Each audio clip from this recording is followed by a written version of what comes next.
dikerahkan, dimobilisasi di situ. Jadi pendapat saya adalah tidak memerlukan semacam mobilisasi. Yang diperlukan adalah partisipasi. Dan partisipasi itu datang dari keteguhan hati. Mobilisasi datang dari surat-surat perintah. Itu yang nggak boleh tuh. Kita kan jadi ingat kelakuannya Pak Jokowi ya. Kemarin yang ketika pulang ke Solo, itu anak-anak sekolah juga dikerahkan untuk mengelulukan kedatangan atau kepulangannya Pak Jokowi, dan kemudian Pak Jokowi ngaku kaget. Kok ternyata masih banyak rakyat yang menyambut dia gitu ya. Saya kira sebelum ini berlanjut atau bahkan menjadi kebiasaan, harus kita ingatkan ini, Bung Rocky. Kalau positive thinkingnya sih, mudah-mudahan Pak Prabowo nggak tahu apa yang dilakukan oleh para aparat di bawahnya ini ya. Kita sedang prihatin dengan keadaan ekonomi. Tidak perlu meriah. Dan keperluan kita untuk memandang pendidikan itu yang justru harus dimeriahkan.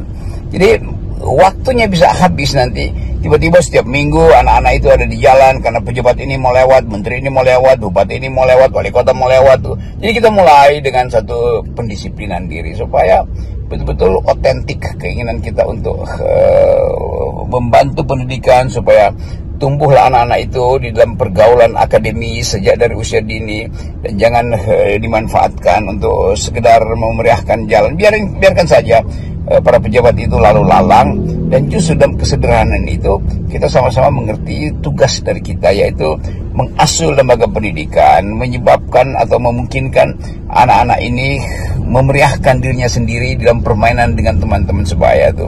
Itu dasarnya tuh. Jadi poin saya selalu adalah memulihkan akal sehat kita supaya kita bisa betul-betul tiba pada pemahaman bahwa negeri ini perlu kesederhanaan, karena sumber daya kita harus kita bangun di dalam kompetisi dengan sumber daya di negara-negara tetangga. Itu artinya belajar harus betul-betul tekun, guru-guru harus fokus pada kurikulum, guru-guru sudah ada jadwal yang tetap. Mengubah jadwal itu artinya memperpanjang jam sekolah, itu memberatkan orang tua juga tuh, karena orang tua mungkin mesti menjemput di jalan atau menjemput terlambat pulang karena ada sisipan acara yaitu mobilisasi untuk menyambut pejabat. Kan itu tidak cocok dengan prinsip Tuturi Handayani, Ingarso Sungtrodo, Ingmadia Mangunkarso.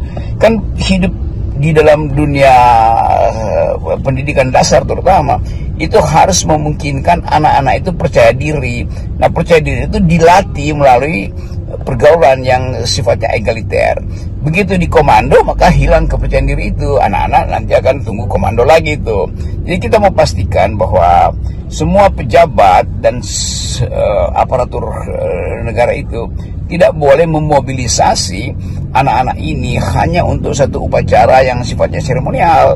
Jadi saya ingin ucapkan itu karena beredar berita bahwa akan ada pengerahan anak-anak itu, dan kalau di satu kabupaten dicontoh maka di kabupaten lain juga akan contoh hal yang sama, hal yang buruk sebetulnya untuk anak-anak terutama yang harus berjemur atau harus gelisah, apalagi guru-gurunya mungkin mulai tidak sabar kalau anak-anak itu masih